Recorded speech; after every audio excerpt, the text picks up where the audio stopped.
Hello everyone, इस video में हम डिस्कस करेंगे that how Presto help the packaging plant reduce rejection by 40% with a real revenue impact. Manufacturers का सबसे invisible loss होता है रिजेक्शन कॉस्ट, ना कि एसओपी, मैन पावर या फिर machine problem. Root cause mostly होता है unstable material plus inaccurate testing data. आज का केस स्टडी रियल है, एक पैकेजिंग यूनिट जिसका monthly rejection loss 15 to 18 lakh रहा, and they told that how the rejection within 60 days 40% से reduce कर दिया गया.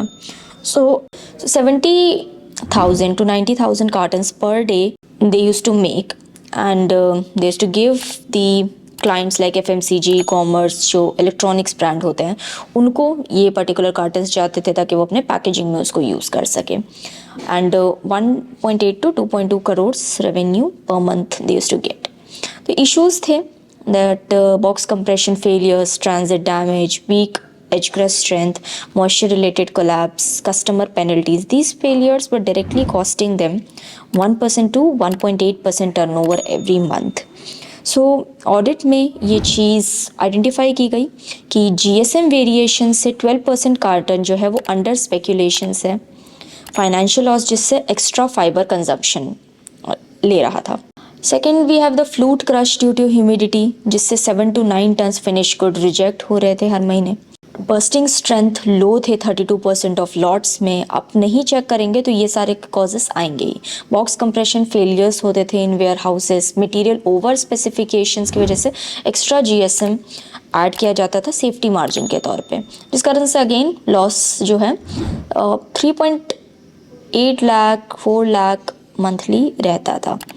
तो for that Presto has tried to intervene in this through audit, जिसने we have introduced the data driven incoming inspection, environmental conditioning, process sampling every 2 hours, correct instrument standard integration. These are some of the points which were suggested.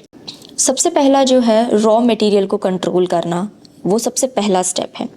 तो the instrument used for this was GSM cutter plus balanced, a COP tester and a bursting strength tester, जिसमें GSM variation 115 to 142 GSM से reduce होके 121 to 128 GSM हो गया, जिसमें आपको extra safety margins लेने की ज़रूरत नहीं पड़ी.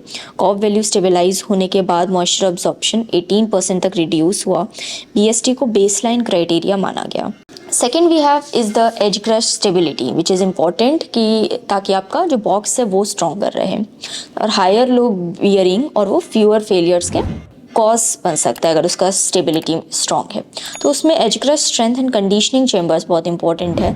तो humidity controlled at 23 degree Celsius and 50% RH with variation of +- 2 degrees and 5% respectively आप कर सकते हैं. तो ECT वैल्यूज़ को स्टेबलाइज किया गया एट 5.2 to 5.6 किलो न्यूटन पर मीटर. ये सारे टेस्टिंग रिजल्ट्स उन्होंने अपने स्टैंडर्डाइज करके रखे थे एंड थ्रू टेस्टिंग वो ये जज कर पाए, जिससे उन्हें काफ़ी रेवेन्यू इम्पैक्ट देखने को मिला. Then we have a box compression strength.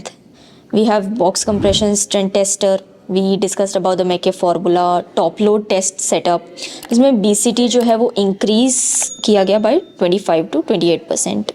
Over designing किया जाता है, एक्स्ट्रा सेफ्टी मार्जिन्स लगाए जाते हैं. तो टेस्टर इन सारे चीज़ों एक्स्ट्रा चीज़ों को एलिमिनेट कर देता है. तो ऑब्वियसली इन चीज़ों की वजह से आपका जो ये एक्स्ट्रा रॉ मटेरियल कॉस्ट है वो भी बचता है.